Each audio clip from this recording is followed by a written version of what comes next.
अब हम देखते हैं कि शीशो ब्रेन को ही देख रहा था और वो सोच रहा था कि हालात कहाँ से कहाँ हो चुके हैं। पहले ब्रेन जो एक स्लेव थी, लेकिन वो अब बहुत ज़्यादा पावरफुल बन चुकी है और उसने अपने अकेले हिम्मत करके उस डंजन को खाली करने की भी हिम्मत की है। और फिर उसको याद आता है कि मैंने ब्रेन से प्रॉमिस किया था और इसलिए मुझे सुबह उसके लिए खाना भी बनाना है। इसलिए वो सोचता है इसलिए मुझे अब ब्रेन की भी मदद चाहिए होगी। अब ये लोग फॉरेस्ट में जाते हैं ताकि वहाँ पर कुछ फिशिंग करके मछलियाँ पकड़ सकें और लकड़ियाँ भी इकट्ठी कर लें। ये लोग फिर लकड़ियाँ इकट्ठी करते हैं और फिर फ़िशिंग के लिए सामान भी इकट्ठा कर लेते हैं। जब ये लोग वापस आ रहे थे तो एक नाइट ब्रेन को रोकता है और कहता है कि तुम्हें नाइट के वाइस कैप्टन अगस्त ने बुलाया है। क्या तुमने ऐसा कुछ किया था कि जिससे वो नाराज़ हों? मैं तुम्हें बताना चाहता हूँ कि तुम्हें उससे संभल के रहना चाहिए। वो अच्छा आदमी नहीं है और तुम्हें उससे ऐसी कोई बात नहीं करनी चाहिए थी जिससे वो नाराज़ हो। पिन कहती है लेकिन मैंने तो ऐसा कुछ भी नहीं किया है कि वो मुझसे नाराज़ हो जाए। मगर फिर भी नाइट उसको कहता है कि तुम्हें संभल के रहना होगा। इधर जब ये लोग वापस जा रहे थे तो शीशो को समझ आती है कि उसके पीछे कोई आ रहा है। और ये लोग जब एक जगह के ऊपर जाते हैं तो वहाँ पर पीछे से ही अगस्टस आने लगता है। और वहाँ पर वो भी बहुत ज़्यादा बुरी हालत में था जिसको कि ब्रेन पहचान ही नहीं पा रही थी। दरअसल अगस्टस को उसके फादर ने निकाल दिया क्योंकि वो उस जगह पर बड़ी ख़राब हरकतें कर रहा था और उसका जहन तो पूरी तरह से ख़त्म हो चुका था। वो आकर कहता है कि मुझे तुम्हारी वो स्वॉर्ड चाहिए, मगर ब्रेन उसको साफ मना कर देती है। अब यहाँ पर अगस्टस ने किसी को हायर भी कर रखा था ताकि वो ब्रेन को मारकर शीशों को हासिल कर ले, इसलिए वो उसको बुलाता है और हमें पता लगता है कि ये एक असैसिन है जो कि एक ब्लू कैट है।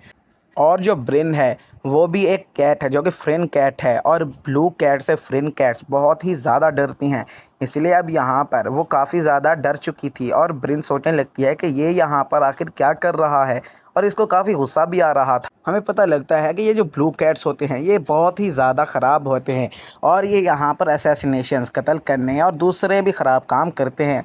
यहाँ पर ब्रेन बहुत ज़्यादा डर चुकी थी और वो फिर अपनी स्वॉर्ड यानी कि शीशो को निकाल कर आगे कर देती है। शीशो ये देखकर हैरान था कि आखिर ये इस ब्लू कैट से इतना ज़्यादा क्यों डर रही है और फिर इसको डंजन मास्टर से भी डर नहीं लगा, तो ये एक ब्लू कैट से इतना क्यों डर रही है। अभी ब्लू कैट आगे आकर फैंडम स्ट्राइक अटैक कर देती है और ब्रेन भी पीछे घसीटती जाती है। इधर यहाँ पर ब्लू कैट कहने लगती है कि तुम आज नहीं बचोगी और फिर वहाँ पर वो उसको दूर फेंक देता है। यहाँ पर ब्लू कैट असैसिन वो यहाँ पर करीब आता है ब्रेन के और उसको बताने लगता है कि मैंने तुम्हारे लोगों को किस तरह से मारा है। शीशो कहता है कि आखिर तुम इससे इतना क्यों डर रही हो? तो ब्रेन बताते हैं दरअसल इन लोगों ने पहले हमारी कैट्स को बहुत ज़्यादा टॉर्चर किया और फिर उनको कैद भी कर लिया था। यहाँ पर ब्लू कैट उसको बताने लगता है कि मैंने किस किस तरह से तुम्हारे कैट्स यानी कि फ्रेंड कैट्स को मारा है और फिर वो उसको तरीके भी बताने लगता है। यहाँ पर ये सुनकर तो ब्रेन बहुत ज़्यादा गुस्सा हो चुकी थी और इसको डर भी एक ही वक्त में लग रहा था। वो अपने लोगों की डेथ के बारे में सुनकर ब्रेन बहुत ज़्यादा गुस्सा हो जाती है और ब्रेन का डर जो होता है वो गुस्से में तब्दील हो जाता है। इसीलिए वो शीशों को कसकर पकड़ लेती है और उस ब्लू कैट के ऊपर अटैक करने लगती है। वो जैसे ही अपनी स्वॉर्ड आगे करती है तो यहाँ पर वो ब्लू कैट भी उसके ऊपर अटैक के काउंटर अटैक करने के लिए तैयार होता है, इसलिए वो उसके ऊपर भी अटैक कर देता है। यहाँ पर शीशो समझ जाता है कि इस ब्लू कैट के हाथ में जो स्वॉर्ड है वो काफ़ी ज़्यादा स्ट्रॉन्ग मेटल से बनी हुई है। यहाँ तक कि ट्रॉन भी था, उसका भी मटेरियल इतना ज़्यादा स्ट्रॉन्ग नहीं था और उसके अलावा डंजन मास्टर का वेपन भी इतना स्ट्रॉन्ग नहीं था। अब क्योंकि ब्रेन को बहुत ज़्यादा गुस्सा आ चुका था लेकिन फिर भी वो थोड़ा हार रही थी और वो फिर कहती है कि तुमने आखिर मेरे लोगों को कितना दफ़ा मारा है, तुमने मेरे कितने लोगों को मारा है? तो वो कहता है कि मुझे एग्जैक्ट नंबर तो याद नहीं है लेकिन इस महीने मैंने 5 या 6 फ्रेंड कैट्स को तो मारा हो। अब ये सब सुनकर तो ब्रेन का गुस्सा आसमान छूने लगा था, इसीलिए वो खड़ी होती है और अपने काफ़ी ज़्यादा तरीक़ों से उसके ऊपर अटैक करने लगती है। वो इतने ज़्यादा तेज़ी से उस ब्लू कैट के ऊपर अटैक करती है कि उसका हाथ ही कट जाता है और उसको ये इस बात का पता ही नहीं लगता। फिर वो ब्लू कैट के वेपन को भी अपने स्टोरेज डायमेंशन में भेज देती है और फिर आगे बढ़ते हुए उसके ऊपर दोबारा से अटैक करती है और उसका दूसरा हाथ भी काट देती है और फिर उसकी टांग भी काट देती है। इसी तरह से उसने पूरी तरह से उस ब्लू कैट को अपाहिज बना दिया था। फिर वो उसके ऊपर स्वॉर्ड रखती है और फाइनली उसके गले को भी काट देती है और उसकी पूरी बॉडी को अपने स्टोरेज डायमेंशन में स्टोर कर लेती है। फिर वो अगस्त की तरफ देखती है और कहती है, क्या हो अगर मैं तुम्हें यहाँ पर मार दूँ? उसके बाद सारे प्रूफ ही मिट जाएंगे कि मैंने यहाँ पर किसी को मारा था। इसीलिए ये सुनकर अगस्त तो बहुत ज़्यादा डर चुका था। लेकिन तभी वहाँ पर एक मैजिकल बबल अपीयर होता है और उसमें से आवाज़ आती है जो कि गिल्ड मास्टर की थी। वो कहता है कि तुम अगस्त को छोड़ दो, तुम उसको बिल्कुल नहीं मारोगे। ब्रेन गिल्ड मास्टर के पास आती है तो गिल्ड मास्टर उसे बताते हैं कि दरअसल अगस्टस के फादर ने हमें अगस्टस को ढूंढने का मिशन दिया था जो कि अंडर कवर था, लेकिन बगैर जानते हुए भी तुमने उस मिशन को पूरा कर दिया है। और अब हम इससे कोई फ़ायदा नहीं कि हम अब क्या करें। अब हमें इससे कोई मतलब नहीं कि वो अपने बेटे के साथ क्या करता है। हमने मिशन पूरा कर दिया, यही हमारी जिम्मेदारी थी और तुमने ये मिशन पूरा किया है तो तुम्हें भी बहुत सारे रिवॉर्ड्स मिलेंगे। तभी जैसे वो बाहर जा रही थी उसके सामने एक एल्फ आ जाती है और फिर वो उसको उठाकर कहती है कि तुम मेरी बेटी हो। ब्रिन कहती है कि ये आखिर कैसे पॉसिबल है, मैं एक कैट हूँ और तुम एक एल्फ हो, आखिर तुम मेरी मदर किस तरह से हो सकती हो। लेकिन जहाँ भी अब ब्रिन जा रही थी वहाँ पर वो अमेंडा जो कि ए रैंक की हंटर है वो उसका पीछा कर रही थी और उसको अपनी बेटी बनाकर रख रही थी। लेकिन जब यहाँ पर ये लोग नील से जाकर मिलते हैं तो वो बताती है कि दरअसल यहाँ पर अमेंडा को मदर होने का टाइटल मिला हुआ है गॉड्स की तरफ से और इसीलिए जो भी बच्चा उसे मिलता है तो वो चाहती है कि वो उसको अपनी मदर ही बुलाए, इसीलिए वो ब्रिन को अपनी बेटी कह रही है। वैसे गिल्ड मास्टर ने अब ब्रिन को बुलाया हुआ था तो ब्रिन भी गिल्ड मास्टर के पास जाती है। गिल्ड मास्टर उसको कहते हैं कि एक और डंजन अपेयर हुआ है जो कि पिछले वाले डंजन से बहुत ज़्यादा स्ट्रांग होने वाला है। फिर वो उसके सामने कुछ क्रिस्टल्स रख देते हैं और कहते हैं कि तुम इनमें से कोई से भी 3 क्रिस्टल उठा लो। मगर ब्रिन 5 की डिमांड कर रही थी, लेकिन फिर वो कहती है चलें आप इस बात को छोड़ें और मुझे बताएं कि आप मुझे उस डंजन में क्यों भेज रहे हैं। तो वो बताता है कि तुम काबिल हो और तुमने जिस तरह से पिछली दफ़ा डंजन क्लियर किया था मैं तुम्हारी काबिलियत को पहचान गया हूँ। अब यहाँ पर एमेंडा भी आ जाती है और वो भी यहाँ पर उस डंजन के लिए जाने की डिमांड करने लगती है। थोड़ी देर के कहने के बाद गिल्ड मास्टर मान जाता है। अब जैसे ही शीशा और ब्रिन एक जगह पर पहुँचते हैं जहाँ पर काफ़ी सारे हंटर्स इकट्ठा थे, वो वहाँ पर जाते हैं और उसी जगह से इनको फिर ग्रुप बनाकर आगे डंजन में जाना था। मगर वहाँ पर अमेंडा पहले से ही पहुँच चुकी थी और वो जैसे ही ब्रिन को देखती है वो भागकर उसके पास आती है और उसको गले से लगा लेती है। यहाँ पर फिर सब लोग एक दूसरे को इंट्रोड्यूस करवाने लगते हैं और ग्रुप्स भी यहाँ पर बनाए जाते हैं। टोटल यहाँ पर 3 टाइप्स के ग्रुप्स बनाए जाते हैं जो कि तीनों ही ग्रुप्स काफ़ी ज़्यादा पावरफुल हैं और अच्छी रैंक पर हैं। 3 ग्रुप्स इसलिए बनाए गए हैं क्योंकि ये एक स्पाइडर डंजन है जो कि पिछले वाले डंजन से बहुत ज़्यादा टफ होने वाला है और ताकि किसी की जान ना जाए इसीलिए यहाँ पर 3 अलग अलग तरह के ग्रुप्स को बनाया गया है। फिर सभी लोग एक दूसरे को अपना अपना नाम बताने लगते हैं। मगर यहाँ पर एक आदमी कहता है कि नाम क्यों बता रहे हो। तभी वहाँ पर अमेंडा अपना नाम बताती है जो कि सुनकर आधे से ज़्यादा लोग तो यहाँ पर शौक में ही चले गए थे और वो लोग कहने लगते हैं कि आखिर अमेंडा यहाँ पर क्या कर रही है।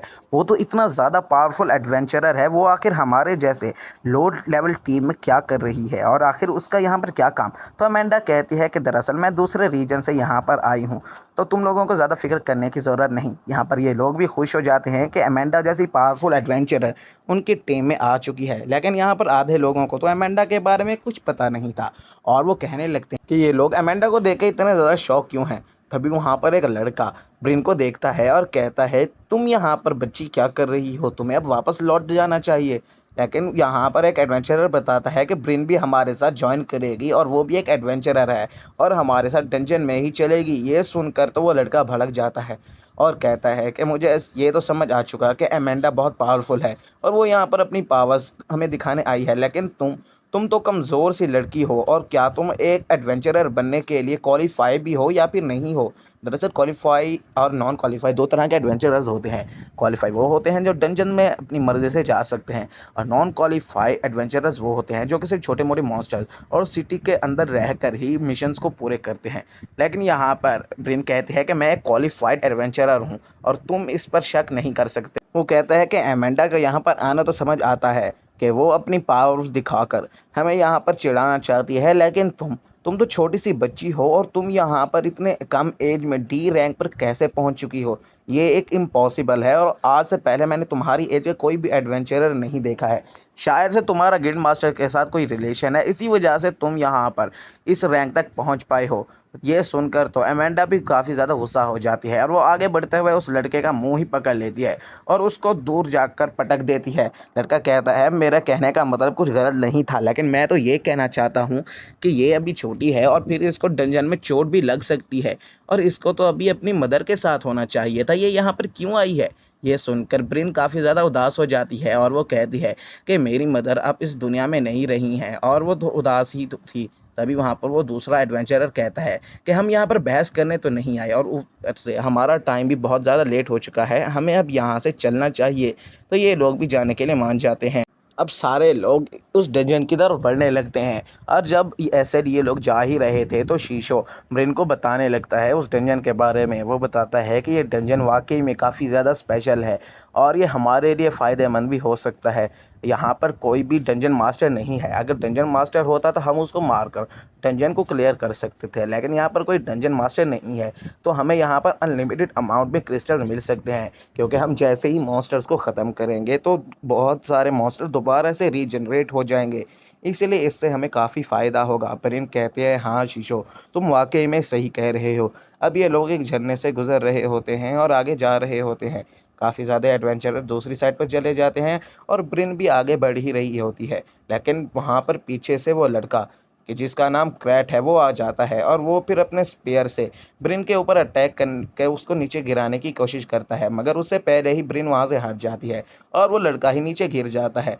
ब्रिन अमेंडा के साथ ठहरी होती है और वो कहती है क्या तुम्हारा दिमाग ख़राब हो चुका है, आखिर तुम क्या करना चाहते हो? और फिर ये लोग आगे जाते हैं, और आगे जाते हुए अब इन रात भी होने लगी थी और शाम ढल जाती है, रात बदल जाती है। और फिर यहाँ पर अब ये लोग फैसला करते हैं कि अब इनको यहाँ पर कैंप लगाना होगा, क्योंकि रात में डंजन एक्सप्लोर करना वाकई में बहुत ज़्यादा ख़तरनाक है और ये लोग ऐसा नहीं करेंगे। रूट यहाँ पर कहने लगता है कि अब हमें एक दूसरे की बारी लगानी होगी कि रात को जागकर कौन यहाँ पर पहरा देगा, क्योंकि अगर हम एक ही साथ सब सो गए तो यहाँ पर काफ़ी दिक्कत हो जाएगी। और इसीलिए ये लोग यहाँ पर बात करने लगते हैं और एक दूसरे को लिस्ट देने लगते हैं। सबसे पहला नंबर यहाँ पर ब्रिन का था, और यहाँ पर एक आदमी जो कि क्वीन क्रूटी था वो कहता है कि हम अमेंडा को कोई नहीं देने वाले लिस्ट, क्योंकि अमेंडा पहले से ही बहुत ज़्यादा पावरफुल है और ये डंजन हमारे ही इम्प्रूवमेंट के लिए है, और अमेंडा इतनी सीनियर है कि उसको इस चीज़ की कोई ज़रूरत नहीं, इसीलिए वो यहाँ पर कोई पहरेदारी नहीं करेगी। अब यहाँ पर ये लोग भी मान जाते हैं और पहरा देने के लिए अब ब्रिन रेडी हो चुकी थी, और वो फिर आग को जला लेती है और वो उस आग के साथ ही बैठी हुई थी, मगर वहाँ पर पीछे से क्रैट आ जाता है और वो फिर ब्रिन के ऊपर स्पेयर पॉइंट करते हुए कहता है कि मैं बिल्कुल भी नहीं मान सकता कि तुम बगैर किसी कनेक्शन के इतनी ज़्यादा आगे पहुँच चुकी हो, और उसके अलावा तुम मेरी बातों का बुरा मत मानना, लेकिन फिर भी मैं नहीं मानता कि तुम किसी कनेक्शन के बगैर इस रैंक पर आ सकती हो। ब्रेन उसको कोई जवाब नहीं देती और शीशो भी कहता है कि तुम्हें इसको कोई जवाब देने की ज़रूरत नहीं है, हम जितना हो सके हमें उतनी अपनी पावर्स को यहाँ पर छुपाना होगा। तो ब्रेन भी खामोशी से बैठी रहती है। वो क्रैट उसकी बुराई करने लगता है और ब्रेन लेकिन कुछ नहीं करती, लेकिन फिर वो शीशो की बुराई करना शुरू कर देता है और कहता है तुम अपनी स्वॉर्ड को देखो, ये इतने ज़्यादा वीक है कि ये एक गॉब्लिन को भी नहीं मार सकती, और तुम इसको फेंक क्यों नहीं देती, ये ख़राब सी स्वॉर्ड है, तुम्हें इसे फेंक देना चाहिए। ये सुनकर ब्रिन बहुत ज़्यादा गुस्सा हो जाती। अब ब्रिन क्रैट को चैलेंज कर देती है और कहती है अगर तुम्हें हिम्मत है तो आओ मुझसे फाइट करो। क्रैट भी उसका चैलेंज एक्सेप्ट कर लेता है और वह फिर अपनी पावर्स को एक्टिवेट कर लेता है। यहाँ पर पहले ब्रिन अपना रूइन मैजिक का इस्तेमाल करती है, जिससे कि वो क्रैट के ऊपर अटैक कर देती है और क्रैट नीचे गिर जाता है।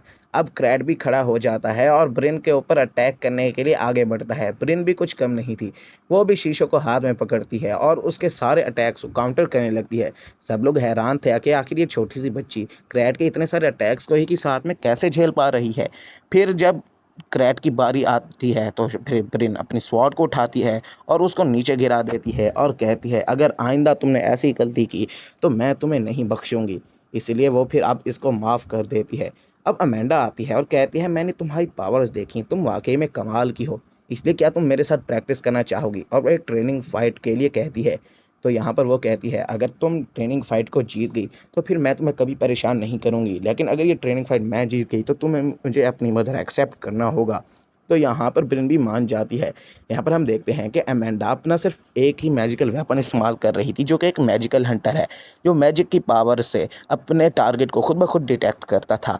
यहाँ पर वो ब्रिन के ऊपर अटैक करती है। ब्रिन भी उसके अटैक्स को डॉज करने की कोशिश कर रही थी, मगर फिर अमेंडा अपनी थोड़ी ज़्यादा पावर का इस्तेमाल कर लेती है, जिससे कि ब्रिन के फेस पर कट लग जाता है। मगर अमेंडा उसको दोबारा से हील कर देती है और उसको सॉरी भी कहती है। वो अब अपना प्रॉमिस निभाने के लिए ब्रेन को कहती है, तो ब्रेन भी उसको मदर कहने की कोशिश करती है, लेकिन वो नहीं कह पाती। तो अमेंडा कहती है, तुम फ़िक्र मत करो, जब तुमको मेरे ऊपर पूरा सा ट्रस्ट हो जाएगा तो तुम आसानी से मुझे अपनी मदर एक्सेप्ट कर लोगी। शीशो भी इन दोनों को देख रहा था और वो भी खुश था, क्योंकि अमेंडा बिल्कुल दिल से उसको अपनी बेटी बनाना चाहती थी और इसीलिए शीशो खुश हो जाता है।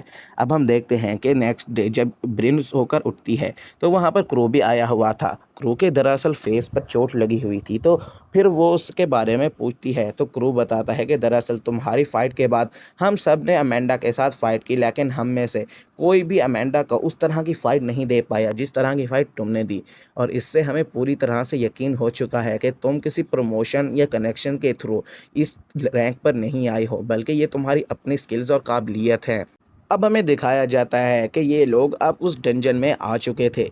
फर्स्ट स्टेज पे उनके सामने काफ़ी ज़्यादा ख़राब हालत में वो डंजन था, इसीलिए वो पहले अपना रास्ता बनाते हैं और फिर आगे उस डंजन को एक्सप्लोर करने लगते हैं। यहाँ पर ब्रिन अमेंडा के साथ थी। अमेंडा ब्रिन को बताने लगती है कि इस डंजन में मैं बहुत साल पहले भी आई थी, जब मैं कमज़ोर थी और मैं अपने साथियों के साथ आई थी, लेकिन हम कमज़ोर थे जिसकी वजह से मेरे सारे साथी यहाँ पर मारे गए और फिर मैं यहाँ से किस्मत की वजह से ही भाग पाई, क्योंकि उस वक्त मैं बहुत कमज़ोर थी और फिर मैंने उनके बच्चों का ख़्याल रखा और तब से मैं बच्चों का ख़्याल रखती आ रही हूँ। क्रू कहता है कि तुम लोग इतने क्यों बातें कर रहे हो? सावधान हो जाओ, यहाँ पर स्पाइडर्स आ रही हैं। और हमें दिखाया जाता है कि वहाँ पर वाक़ई में स्पाइडर मॉन्स्टर्स आ जाते हैं, जो कि उनके ऊपर अटैक करने के लिए रेडी थे। हमें दिखाया जाता है कि ये मॉन्स्टर 6 लेवल के थे, तो ये आसानी से मार सकते थे उनको, इसलिए अब हंटर्स उनके ऊपर अटैक कर देते हैं। और उस स्पाइडर के अंदर से एक काफ़ी स्पेशल लिक्विड भी बाहर आता है, जो कि मार्केट पे बहुत ज़्यादा अच्छे दामों में बिक सकता था। इसीलिए सारे एडवेंचरर्स फिर ब्रेन को कहते हैं कि प्लीज़ ब्रेन, तुम अपनी फायर पावर्स का इस्तेमाल मत करना, क्योंकि अगर तुमने ऐसा किया तो यहाँ पर स्पाइडर का लिक्विड वेस्ट हो जाएगा। दरअसल ये लिक्विड और कुछ नहीं बल्कि उन मक्खियों का जाला है, जो कि लिक्विड फॉर्म में वो प्रोड्यूस करती हैं और फिर इस्तेमाल करती हैं। अब यहाँ पर ये लोग फर्स्ट लेवल को क्लियर कर लेते हैं और आगे बढ़ने लगते हैं। फिर ब्रिन अमेंडा से पूछने लगती है कि क्या आप मुझे मैजिक के बारे में बता सकती हैं, क्योंकि आप सीनियर हैं और आपको इसके बारे में वाक़ई काफ़ी ज़्यादा नॉलेज होगी। अमेंडा इसकी बात सुनकर बहुत खुश होती है कि अब वाक़ई में फाइनली अब ब्रिन उससे क्वेश्चंस कर रही है, तो वो उसको बताने लगती है कि मैजिक करने के लिए तुमको अपनी माना एनर्जी को गैदर करना होगा। माना एनर्जी मीन तुम्हारी अंदर की मैजिकल एनर्जी, इसीलिए तुम्हें उसको पहले अवेकन करना होगा, फिर तुम मैजिक कर सकते हो। ये लोग अब सेकंड लेवल भी क्लियर कर लेते हैं और फिर ये लोग थर्ड लेवल पर जाते हैं। वहाँ पर उन्हें आगे कोई ख़तरा नहीं लग रहा था, तो ये समझते हैं कि ये अब एक रेस्ट रूम है। वो रेस्ट करने लगते हैं, लेकिन तभी वहाँ पर उन्हें पता लगता है कि यहाँ पर तो बहुत सारे ट्रैप्स बिछे हुए हैं और उनमें से एक ट्रैप भी एक्टिवेट होने लगता है। यहाँ पर दरअसल मॉन्स्टर ने ही ट्रैप बिछाए थे, ताकि यहाँ कोई भी मॉन्स्टर को मारने के लिए एडवेंचरर आए तो वो खुद ही उस ट्रैप में फंसकर मर जाए। एक लड़का इधर अपनी स्कैनिंग पावर का इस्तेमाल करता है और आगे उन ट्रैप्स को स्कैन करना शुरू कर देता है और दूसरे एडवेंचरर्स भी उन मॉन्स्टर के साथ फाइट करने के लिए रेडी थे। जैसे ही ये लड़का स्कैन करता है ट्रैप्स के बारे में, तो वो अपने साथियों को उसके बारे में बताता। वो एडवेंचरर्स काफ़ी सारे ट्रैप्स को एक ही बार में डिस्ट्रॉय कर लेता है, जो कि उनकी टीम के लिए वाकई में एक फ़ायदा साबित होता है। ये लोग आगे बढ़ते हैं और उस लेवल को क्लियर कर देते हैं। अब अमेंडा ब्रिन को बताने लगती है कि इस वर्ल्ड में टोटल 4 तरह के मैजिक्स हैं, जो कि हमें गॉड की तरफ से मिले गए हैं और वो 4 मैजिक्स फायर, विंड, वाटर और अर्थ हैं। और फिर वो उसको बताता है कि इससे आगे भी एक मैजिक की टाइप्स होती हैं, जो कि दरअसल इन मैजिक की एडवांस फॉर्म समझी जाती हैं। फिर ब्रेन पूछने लगती है कि क्या कोई एडवेंचरर या फिर मैजिशियन किसी स्पेसिफिक मैजिक को अवेकन नहीं कर सकता, जैसे कि कोई एक तरह का मैजिक ही उसको अवेकन करना हो।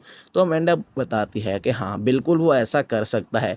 अगर उसने ऐसा करना है तो उसको ज़्यादा से ज़्यादा उस मैजिक के बारे में स्टडी करना होगा और उस नेचर के साथ उसको वक्त गुजारना होगा। जैसे फायर मैजिक सीखना है तो उसको फायर के बारे में ज़्यादा से ज़्यादा समझना होगा। वो फिर बताती है इस तरह से कोई भी बंदा एक मैजिक पा सकता है। और हमें पता भी लगता है कि दरअसल अमेंडा के पास एक विंड मैजिक है और यहाँ पर सारे एडवेंचरर्स फैसला करते हैं कि वो अब अपनी पावर्स और मैजिक को मिक्स करके ही उन मॉन्स्टर्स पे अटैक करेंगे, जो कि ज़्यादा पावरफुल अगर होंगे। तो अमेंडा बताती है कि देखो इस तरह से एक नया मैजिक फॉर्म हो सकता है, जैसे दो अलग अलग तरह के वेपन्स को हम एक ही साथ जोड़ दें तो उस वेपन से एक नया वेपन बन सकता है। उसी तरह से एक नया मैजिक भी बन सकता है जो कि दो अलग मैजिक से मिलकर बना होगा और वो उन दोनों से बिल्कुल ही डिफरेंट होगा।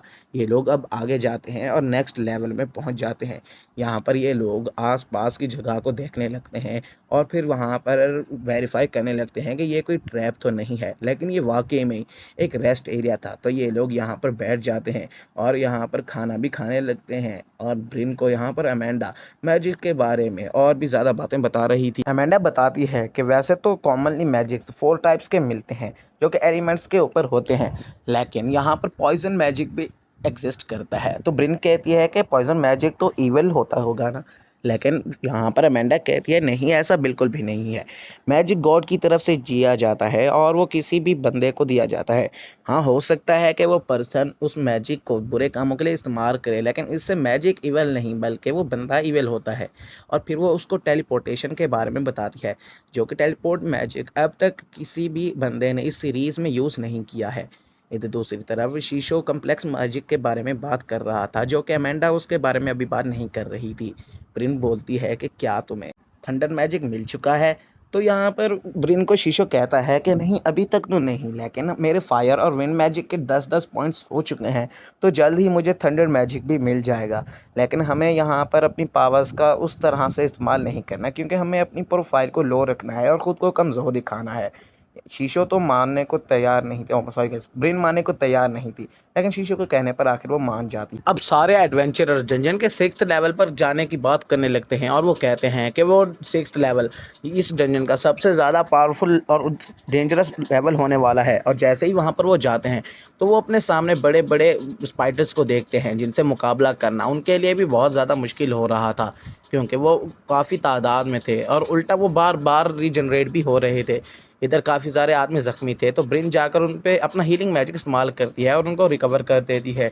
ये लोग अब देखते हैं कि उनको अब मारना ही होगा सभी स्पाइडर्स को, वरना वो दोबारा से आ जाएंगे।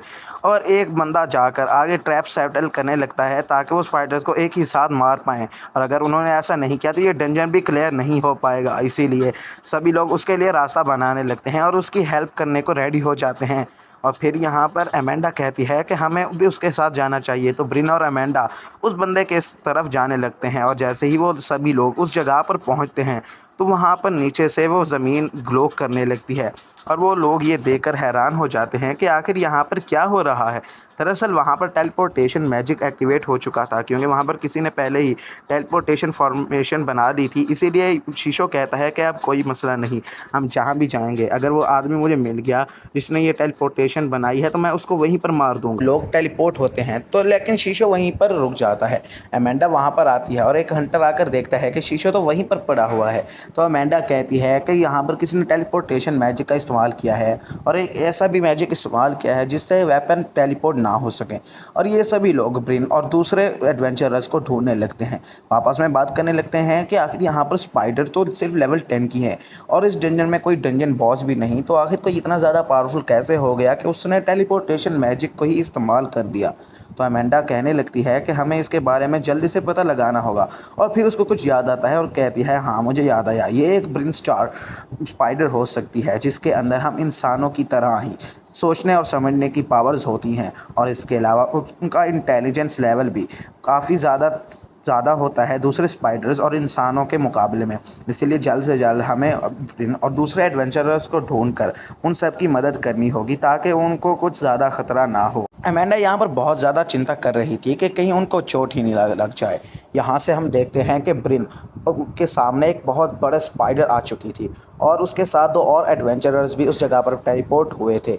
यहाँ पर जैसे ही वो उस स्पाइडर को देखती है तो ब्रिन बहुत ज़्यादा हैरान और परेशान हो जाती है और कहती है कि मेरे साथ तो शीशो भी नहीं है और शीशो के अलावा मैं इसको कैसे हराऊंगी, और ये इतना ज़्यादा पावरफुल है कि इसने टेलीपोर्टेशन मैजिक का भी इस्तेमाल किया है, तो मैं इसको अकेले कैसे हरा सकती हूँ। इधर इसके पास शीशो भी नहीं था तो वो अब किसी मैजिकल एबिलिटी का भी इस्तेमाल नहीं कर सकती थी। इधर स्पाइडर आगे आती है और एक स्ट्रैप को एनेबल कर देती है जिससे कि कुछ एरोस बाहर निकलकर एक एडवेंचरर को लगती हैं और ये एरोस एडवेंचरर को लगते ही बहुत ज़्यादा पेन करने लगती हैं, क्योंकि ये पॉइजनस एरोस थी और इन एरोस से कोई भी एडवेंचरर या बंदा एक बार नहीं मरेगा, बल्कि उसकी आहिस्ता आहिस्ता जान जाएगी और उसको बहुत ज़्यादा पेन होगा। एडवेंचरर्स बात करने लगते हैं कि उनके पास तो कोई वेपन भी नहीं है, इसलिए हमें जल्दी उनको ढूंढ कर उनकी मदद करनी होगी।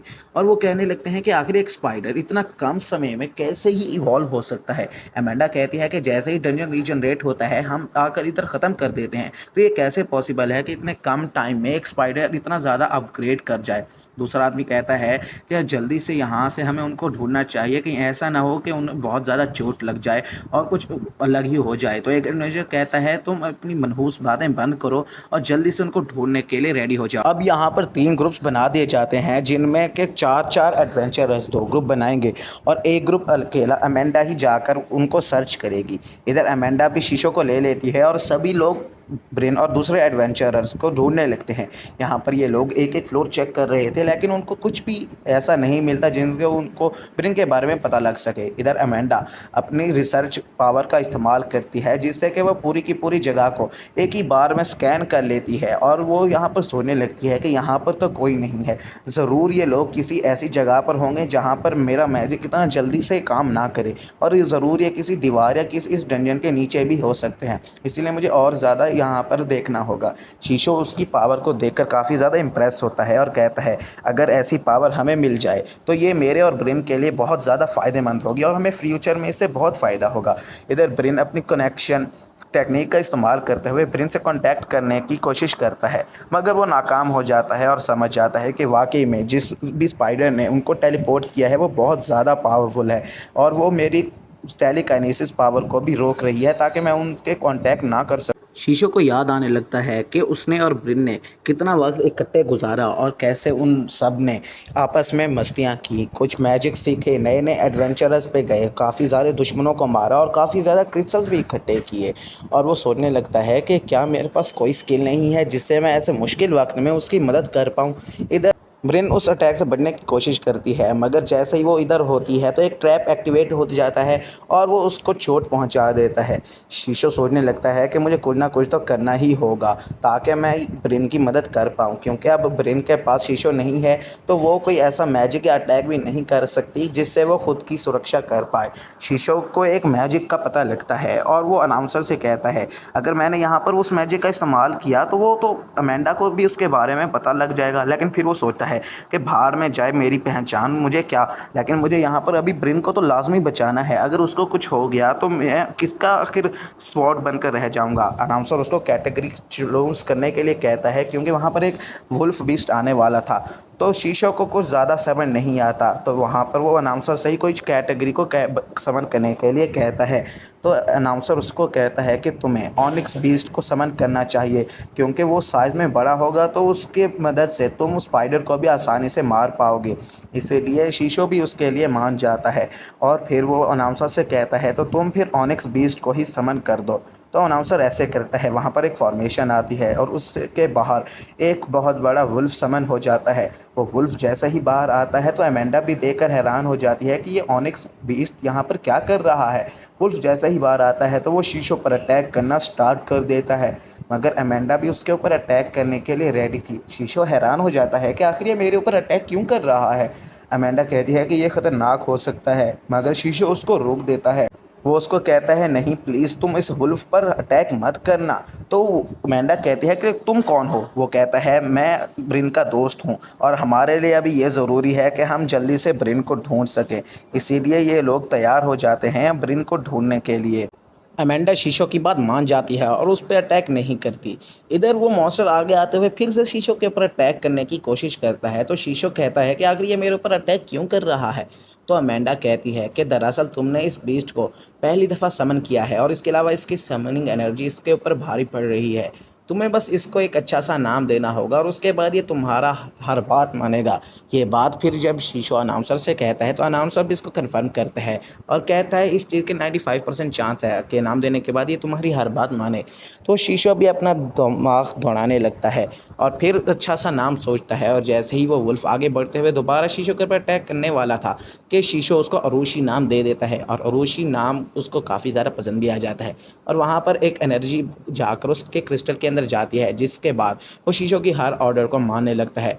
अब वो फिर आगे जाता है और शीशो उसको सहलाता है और फिर वो शीशो को उठा लेता है और भागने लगता है।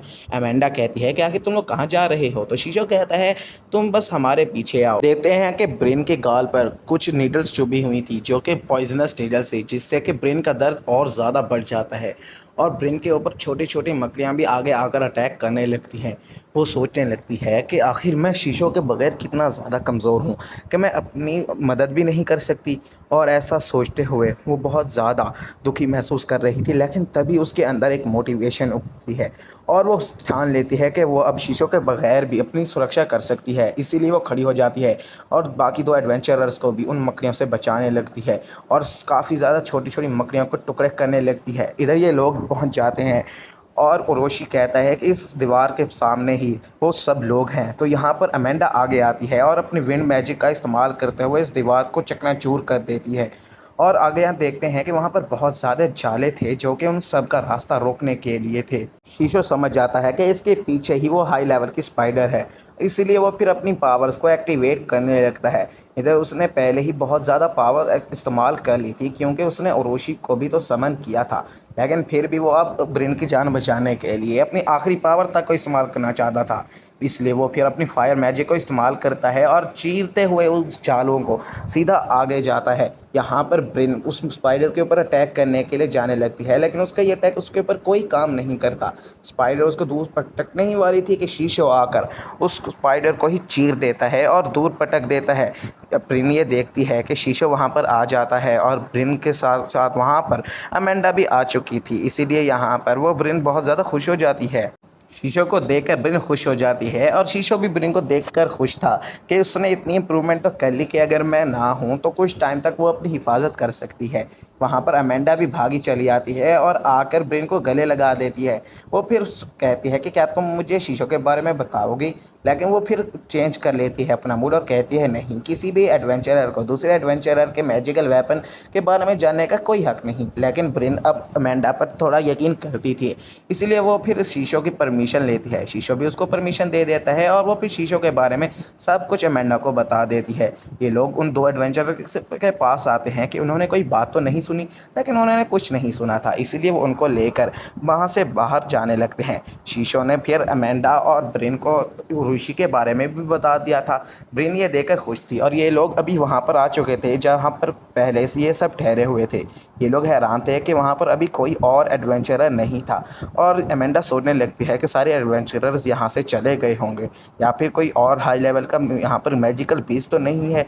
लेकिन वहाँ पर ये सब बात कर ही रहे थे कि ब्रिन को बहुत ज़्यादा तेज़ आवाज़ सुनाई देती है। हमें फ्रेंड का फ्लैशबैक दिखाया जाता है जहाँ पर वो अपने घर में अपनी फैमिली के साथ रहती थी और उसको उसकी मदद बुला रही थी। यहाँ से सीन दोबारा से डंजन में आ जाता है और फिर इधर अमेंडा और फ्रेंड बैठे थे। वहाँ पर एक अचानक से रोशनी फैलने लगती है और ये रोशनी एक वाइट आउल से आ रही थी जो कि एक मैजिकल बर्ड है।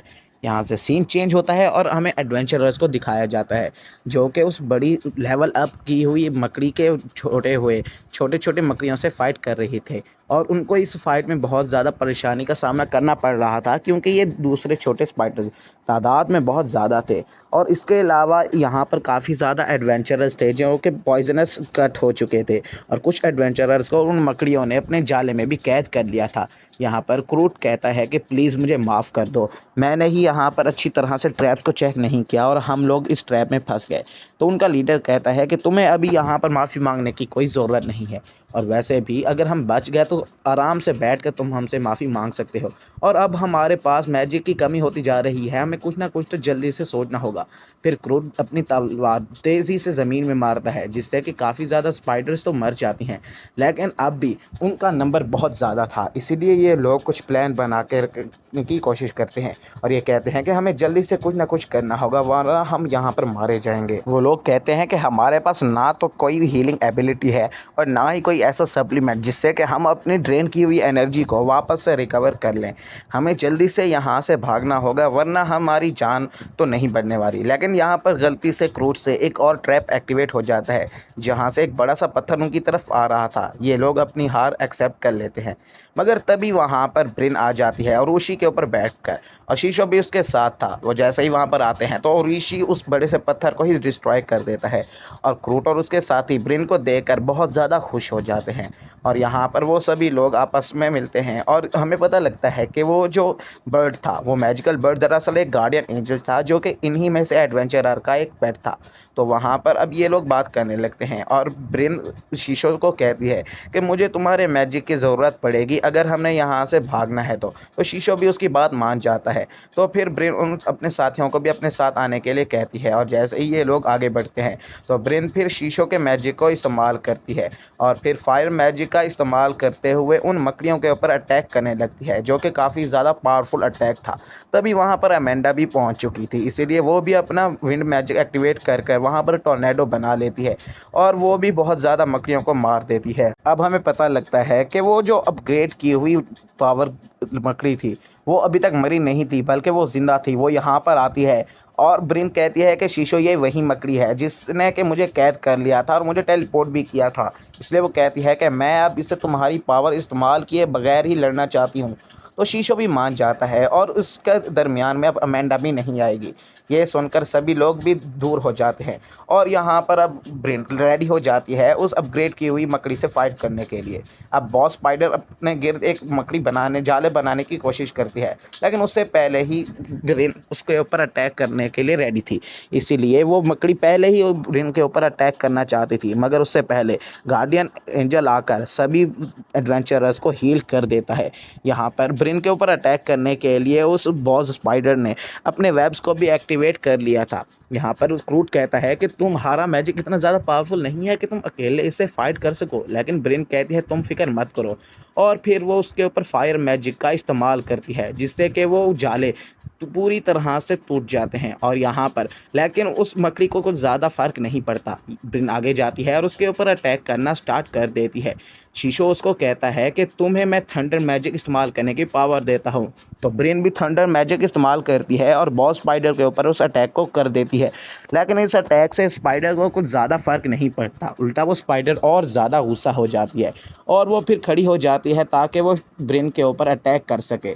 इधर वो जैसे ही ब्रिन के ऊपर अटैक करती है तो ब्रिन पीछे आ जाती है। तभी अमेंडा देखती है, उसको अपने फ्लैशबैक में उसके दो पुराने दोस्त याद आते हैं, जो कि दोनों ही कैट थे और वो भी अमेंडा की तरह एडवेंचरस बनना चाहते थे। लेकिन अमेंडा ने उनको कभी अपनी स्किल्स नहीं सिखाई, क्योंकि वो चाहती थी कि वो एडवेंचरस ना बने। एडवेंचरस की लाइफ कुछ खास अच्छी होती नहीं है, वो उनको हर वक्त ख़तरे में रहना पड़ता है। इसीलिए वो चाहती थी कि उनके दोस्त आराम से सुकून वाली ज़िंदगी गुजारें। और उसके वो साथी अचानक से मर जाते हैं क्योंकि वो पावरफुल नहीं थे, क्योंकि उनके ऊपर मॉन्स्टर्स का अटैक हुआ था। तो अमेंडा ये बात सोचती है और कहती है कि ब्रिन ब्रिन भी तो एक कैट गर्ल है और अगर ये पावरफुल इतनी नहीं बनी तो इसके साथ भी वही अंजाम होगा। इसलिए वो बहुत ज़्यादा भड़क चुकी थी और वो बहुत ज़्यादा गुस्सा हो चुकी थी। इसलिए वो अपना मैजिक कुछ ज़्यादा ही इस्तेमाल कर देती है और उस स्पाइडर के ऊपर अपना एक अटैक कर देती है। वो स्पाइडर तो मरती है, साथ ही साथ उसका मैजिक क्रिस्टल वो भी पूरी तरह से डिस्ट्रॉय हो जाता है और सभी लोग अमेंडा की इस खतरनाक अटैक को देखकर बहुत ज़्यादा हैरान हो चुके थे। यहाँ पर जैसे ही वो ब्रिन के पास आती है तो शीशो गुस्सा होकर कहता है कि तुमने उस क्रिस्टल को क्यों डिस्ट्रॉय किया, वो तो कितना ज़्यादा कीमती था और हमें उसकी ज़रूरत थी। अब ब्रिन भी कहती है कि तुमने उस मॉन्स्टर को क्यों मारा, मैं तो उससे अपना बदला लेना चाहती थी।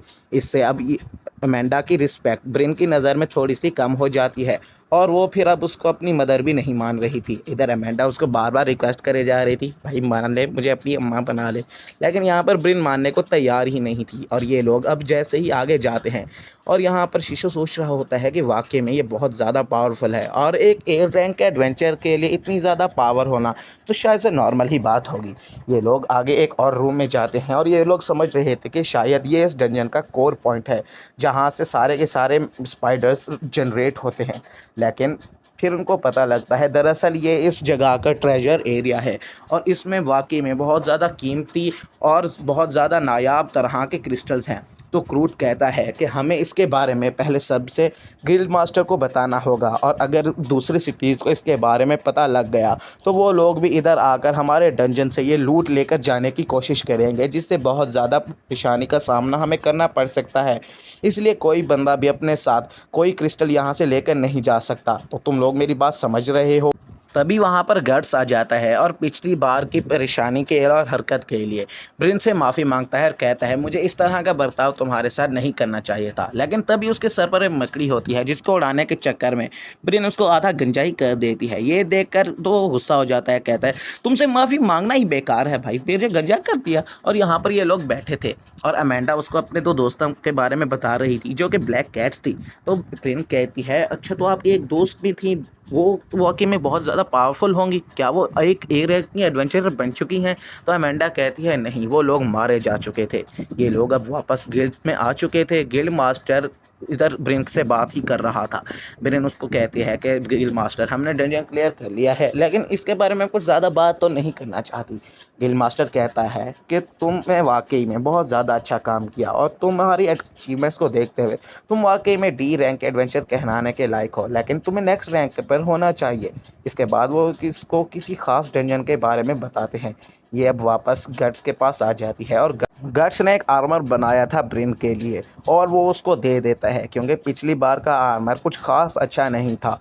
फिर वो गट्स को बताती है कि वो एक स्पेशल किस्म के गिल्ड में जाने वाली है जहाँ पर वो उसकी ट्रेनिंग होगी। तो गट्स उसको कहता है कि मैं भी उस गिल्ड में जाने वाला हूँ, लेकिन तुम लोग तो शिप में पानी के ज़रिए से जाओगे लेकिन मैं पानी के ज़रिए से नहीं आ सकता, इसलिए मैं पैदल ही चलकर वहाँ पर आ जाऊँगा। सीन चेंज होता है और हमें उसी रेस्टोरेंट के ओनर को दिखाया जाता है जो कि एक रिटायर एडवेंचरर था। अमेंडा वहाँ पर आ गई थी और हमें पता लगता है कि दरअसल वो अमेंडा का ही एक फ्रेंड था और वो उसको बताता है कि वो ब्रिन से पहले मिल चुका है और जब मैंने पहली दफ़ा ब्रिन को देखा था तो मुझे तुम्हारे उन दो कैट फ्रेंड्स की ही याद आई थी। ये सुनकर अमेंडा कहती है कि हाँ, और फिर वो यहाँ से जाने लगती है और वो अपने कैट फ्रेंड्स के बारे में ही सोच रही थी कि काश मैं उनको फ़ाइट करना सिखा देती, शायद से वो आज ज़िंदा होते।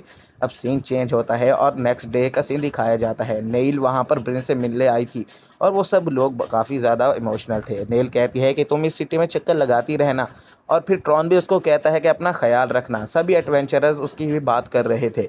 यहाँ पर अमेंडा भी वहाँ पर आ जाती है और वो समझ चुकी थी कि अब ब्रेन काफ़ी ज़्यादा लंबे समय के बाद आएगी। वो कहती है तुम मुझे मॉम बुला सकती हो, लेकिन फिर ब्रेन उसको ममडा कहकर बुलाती है और फिर उसको दोबारा अपने उन फ्रेंड्स की बात याद आती है जो कि वो उसको भी ममडा ही बुलाते थे। और फिर उसको पता लगता है कि हाँ, उनकी तो एक डॉटर भी थी और उसको समझ आ जाता है कि ब्रेन वही डॉटर है उनके वो दो फ्रेंड्स की। तो अमेंडा भी उसको बाय बाय करती है। फिर हमें गिल्ड मास्टर को दिखाया जाता है जो कि अपने भाई के साथ बात कर रहा था और वो यही आदमी है जिसके पास गार्डन एंजल था जो कि डंजन में इन सभी लोगों के साथ गया था। तो गिल्ड मास्टर अपने भाई से कहता है कि तुम्हें क्या लगता है कि वो किस तरह की लड़की है। तो गिल्ड मास्टर का भाई कहता है कि उस पूरे ट्रिप में उसने कोई ऐसी हरकत नहीं की जिससे कि मुझे पता लग सके वो स्पाई है। हाँ, लेकिन वो काफ़ी ज़्यादा भोली है और ऊपर से अगस्टस भी दूसरे गिल्ड्स के साथ ज्वाइन हो चुका है, तो हमें सावधान रहना होगा। लेकिन मुझे नहीं लगता कि वो ब्रेन किसी भी गिल्ड के साथ मिली हुई है या फिर वो किसी तरह की स्पाई है। ये बात सुनकर गिल्ड मास्टर कहता है हाँ, वो तुम ठीक ही कह रहे होगे। फिर यहाँ से सीन चेंज होता है और हमें दिखाया जाता है कि अब ब्रेन उस नए एडवेंचरर गिल्ड के पास पहुंचने ही वाली थी और जैसे ही वो वहाँ पर पहुंचने वाली थी तो एक और आदमी उसके सामने आ जाता है। मगर यहीं पर ये पार्ट एंड हो जाता है। अगर पार्ट